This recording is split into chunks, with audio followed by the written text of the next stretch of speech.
আসসালামু আলাইকুম। আপনারা সবাই কেমন আছেন? আলহামদুলিল্লাহ আমরা সবাই ভালো আছি।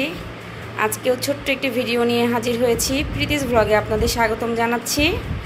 আজকে আমি রান্না করেছি চিকেন বিরিয়ানি, যেটা আমার ছেলের সবচেয়ে পছন্দ। এখানে রান্না করেছি গরুর মাংস দিয়ে লাউ,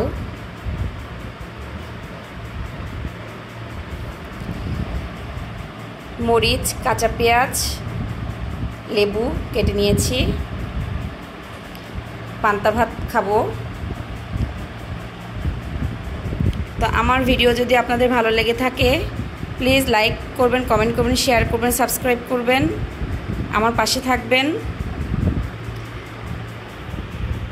আমাদের জন্য দোয়া করবেন। আসসালামু আলাইকুম।